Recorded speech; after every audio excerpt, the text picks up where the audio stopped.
many founders, once they get into that pitch meeting, they're like a fire hydrant. They go into the pitch, they're speaking a mile a minute, and they don't even ask some very basic questions to the person that they're speaking to. One would be, are you deploying? Are you even able to invest now?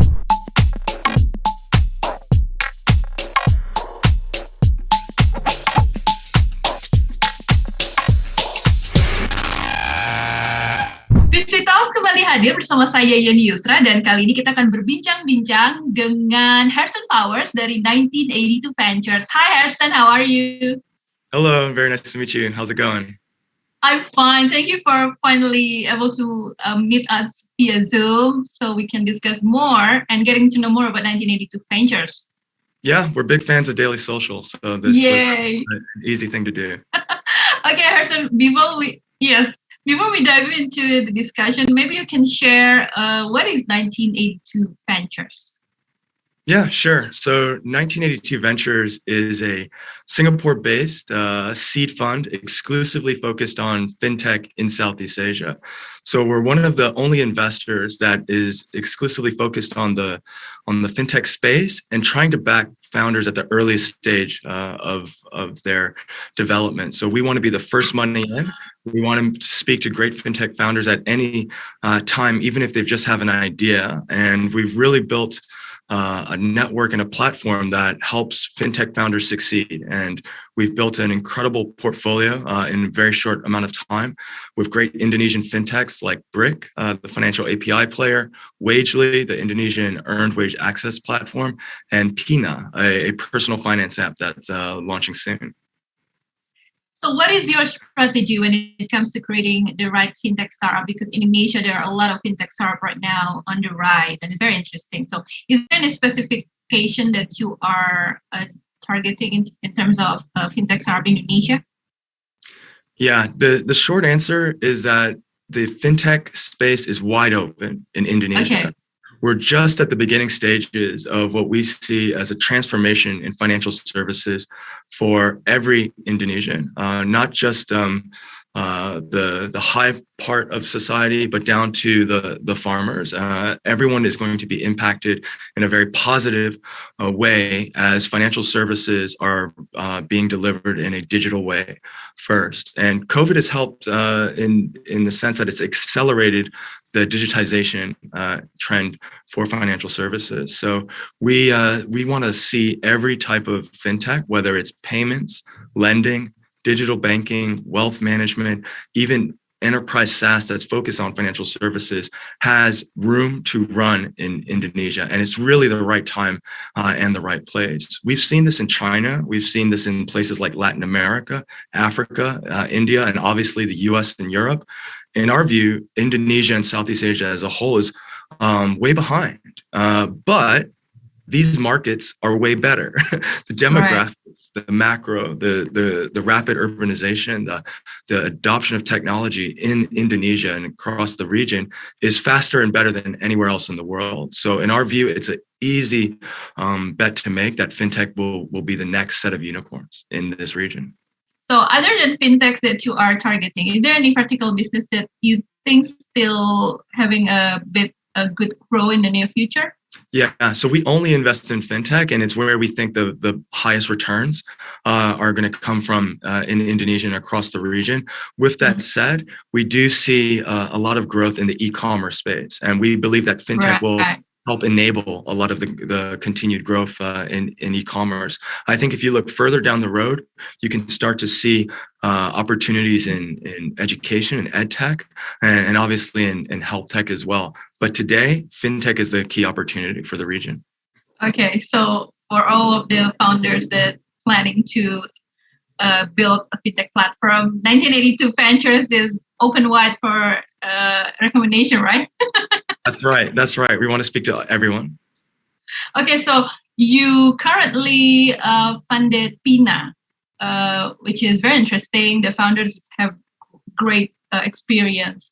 Is there something that you are targeting to the startups that owned or built by someone professional or serial entrepreneur, something like that? Yeah, it's a really tough question to answer because we know that great founders come from all walks of Yes. life, and it's not just the serial entrepreneur.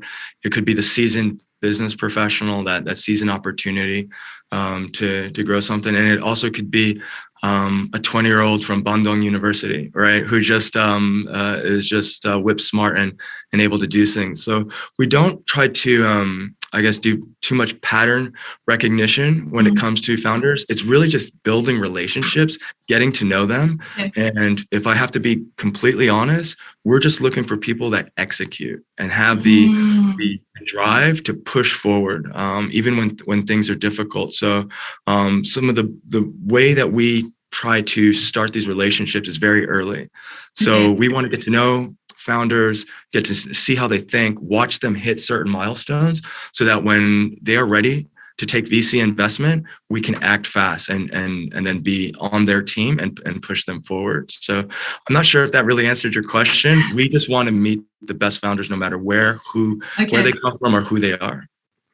Because there are a lot of serial entrepreneurs that building their own startups right now and have a good interest from investor. I thought something that you are aiming for, but it's not really right.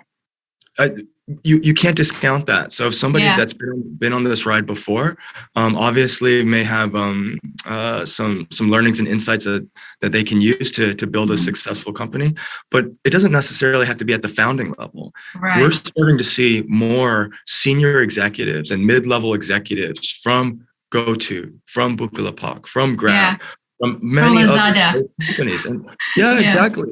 They've seen how to scale a company. They may not have founded that company, but they know how it works. And that's an invaluable experience. And we want to meet those guys too. We don't necessarily need somebody who's already done an IPO. We just want to see somebody that is passionate, has expertise in what they're trying to build, and has built the right team to capture that opportunity. Okay. So 1982 Ventures only focus on early stage, right? That's correct. First money in. We want to be the first VC invest in a great fintech. So we call it seed stage. But these days that could be pre-seed, seed, even up to pre-A before founders actually take in VC capital. But we want to be there. And let me frame it this way. Okay. We write about 250,000 US dollar checks. We've got an amazing group of investors that have backed us that also want access to great fintech startups. So we're able to bring very strategic co-investors, whether that's Indonesian families, conglomerates, or international players, or even fintech founders themselves, to invest with us to help those startups succeed. And what we generally want to see is that the founding team is set full-time and they've built a product. And that product doesn't have to be perfect. It could be a pilot, a POC. We just want to see that they have the ability to ship tech and hopefully get it in the hands of a few customers. It's very refreshing because right now I get the feeling that early stage startups doesn't get enough chance. But there's a lot of opportunity, but not much of VCs interested with the early stage. They prefer to the later stage. So when you said that, Ibu, you're hitting the nail on the head here because what we saw in the market was that some of the great VCs that have been started in this region, because they've been so successful, have now moved to Series A and Series B. Yeah. And there's so much liquidity at Series A and Series B. If you've made it to that level and you're a good startup, you're going to get funded. But that first institutional check, that seed check, is one of the hardest rounds to raise. Yeah. And because of our focus and expertise in fintech, we don't need a lot of validation. We don't need to see much traction. We just need to know that it's the right market, the right business model, and the right founder, and we're ready to go. Maybe you can explain why you only focus on fintech. I mean, is it something that you are planning from the start, or because you see that Indonesian landscape, fintech is very, great opportunity for you to invest? Is it only for fintech as for now, or the next you are planning to branch out into outside fintech? Or correct me if I'm wrong. Yeah. I wish I could say this was part of some grand design that we always had. Yeah, because you are fintech focused, which is every VC right now is very agnostic. They don't want to classify themselves into one category. We are agnostic. So when you said that you are fintech focused, it's very interesting for me. Yeah, well, there's a couple of reasons why. And I would say my partner and I have been studying and investing into fintech in this region for the last 5 years. Right. So it's a space that we know really, really well. We have the network. We've seen these business models before. Both my founder and I have done work in China, living in China, living in India and working in India. So we've kind of seen this story play out a little bit, if I can say so myself. Also, our background comes from financial services and fintech as well. So I've started a fintech in the past. I come from banking. My partner's a corporate finance expert, but also probably one of the most renowned microfinance experts in the region. So you put all that together, we think we're pretty good at it. Yes. and we've really tried to just stay focused on this. The second part is, it's very clear that it's the right time and Southeast Asia is the right place for tech to really explode. So again, I wish I could say, this was all part of the plan. And if I'm being completely open and honest with you, we're just happen to be the right guys at the right time at the right place. Yeah, and the right country also. Exactly. So talk to me about what turns you off when it comes to pitch deck or first pitch from startup founder. Maybe you can share for the audience that they will be more aware when it comes to approaching you guys. Sure. There's a lot of materials on what's the best way for startups to approach investors. Right. But what I would say is I just bring it down to some very basic things that we think could really help founders if they would focus on a little bit more. One is to qualify investors. We see many founders, and I will admit, even companies within our own portfolio that take a shotgun approach. They speak to everybody. They speak to every investor, every VC fund. And I think that's a good way to establish relationships, but it's not necessarily the most effective use of your time. You need to understand if those investors are even interested in your company's sector, if they could even write a check size based on the type of round that you're trying to put together, and if you're even a fit for their current investment thesis. So if you're able to qualify investors, and that's kind of talking to other people, talking to your shareholders like us, to say, you know what, these are great names, but only half of them could actually invest in your company at this stage. That's going to save you a lot of time, right? The other thing that we see is that beyond kind of not qualifying investors is that many founders, once they get into that pitch meeting, they're like a fire hydrant. They go into the pitch, they're speaking a mile a minute, and they don't even ask some very basic questions to the person that they're speaking to. One would be, are you deploying? Are you even able to invest now? And start and get that investor to start opening up. Yeah. And you can actually learn a lot just in probably the first 5 minutes of a presentation on what kind of things they like, what kind of things have they done in the past, what are their typical deal terms that they like to get into. And then once you have that information, you understand, okay, this meeting is very important. And now I know what to focus on. Otherwise, you say, actually, this probably is not a fit. And it's okay to say that to the investor. Right. Well, we may not be a fit for you, but I just want to give you a quick introduction. And maybe you know somebody that's a fit, and just kind of get to know them more than just saying, here's my pitch. The last thing I'll say, sorry, I didn't mean to keep going on this. No, it's okay. It's very interesting. Yeah. So I think many founders separate sales and fundraising. But actually, fundraising is sales, and you have to treat the fundraising process like a sales process. So you need to have that fundraising pipeline of investors that you continually update, that you communicate with, so that when it's time to close, you can increase the likelihood of closing and increase the speed of closing. So with that, you also know that once you've closed your round, the fundraising doesn't stop. Many founders think, okay, that was hard work. I closed my round. Now I can get back to building the business. But as the CEO and founder of your company, you're always fundraising. So what you're doing now is starting to identify the investors that you want for the next round and starting to build relationships. You're not selling them hard now. You're just building relationships, building credibility so that when it is time to open up that next round, they're ready, they know you, and you, again, increase your likelihood of getting funding from them. Yes. Okay. Wow. It is very insightful, Herston. So you've seen Indonesian startup ecosystem for quite a while, right? How do you see Indonesian startup ecosystem in the next year, or 1 or 2 year? Especially we're still in the pandemic era, and business is starting to running as normal, not fully, but more people are already back to the office, and more startups getting back to work again. How do you see Indonesian startup ecosystem? Maybe 1 to the next 2 years in Indonesia? Yeah. Put on your seatbelt. Right. It's going to move fast.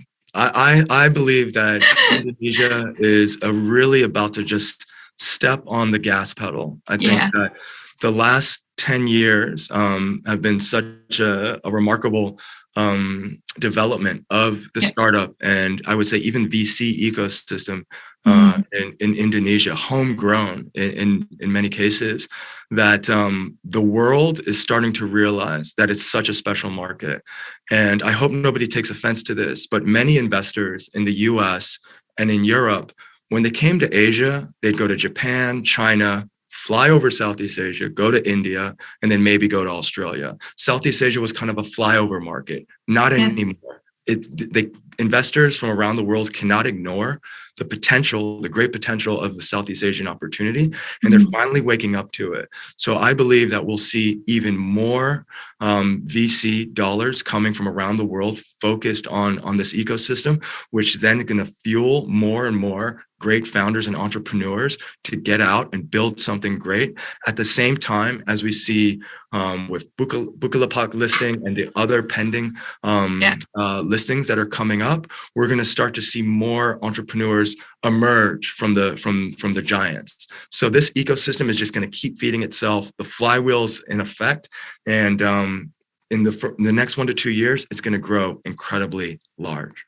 Okay, it's safe to say that 1982 Venture is focusing on Indonesia mainly, right? Yeah, Indonesia is one of our core markets. So Indonesia, Vietnam are our core markets for our portfolio. Yeah. We also invest in Singapore and the Philippines, but obviously Indonesia being the biggest economy, a large portion of our investments will be going to Indonesia. Okay, last question, Herston. What next for 1982 Ventures? Is there any new funding next year, or you guys are on stealth mode after the recent funding? Definitely not in stealth mode. So, I can empathize very much with the founders that have built something during this pandemic. We launched 1982 Ventures just at the start of the lockdowns. Not the best time to launch a fund, but we had to persevere and push forward, and now we've basically built what we think is one of the strongest early stage fintech portfolios in the region, with great companies like Wagely, Pina and Brick in Indonesia, Fundin in Vietnam, NextPay in the Philippines. We've got an amazing portfolio, and now we're hitting the gas. So we expect to aggressively deploy into new startups for the next 3 to 6 months. So if I could say what's next for us, we've just hit our first close. We have enough capital to just keep investing in great founders, and we want to invest very aggressively. Okay, so for startup founders from Indonesia that want to reach you guys, where do you? What is the information? Is it social media, website, or what? Yeah, or LinkedIn? You can. I'd rather you just do email or WhatsApp. Okay. so my email is my name, Herston, at 1982.vc. Okay. And if you can find me on WhatsApp, I'll be really impressed, because then I know you're really hungry. Oh, wow. You are very friendly for a VC. You're giving out your WhatsApp number. So yeah, I can see you're a hands-on VC, isn't it? I would say we're hands-on in the sense that we want to do whatever it takes to help our portfolio succeed, but we also want to get out of the way. So we know that the founders know their business more than us. We're gonna write you your check, get out of your way. But when you need help fundraising, when you need help getting talent, if you need help getting business leads, we're gonna do everything we can in our power to help you succeed. But generally, we're gonna get out of your way. Wow. Thank you so much, Herston, for your time. And I'll let you get back to work now. That was great. Great speaking to you. Okay, I'll see you soon, okay? Okay. Bye. Bye-bye. Terima kasih.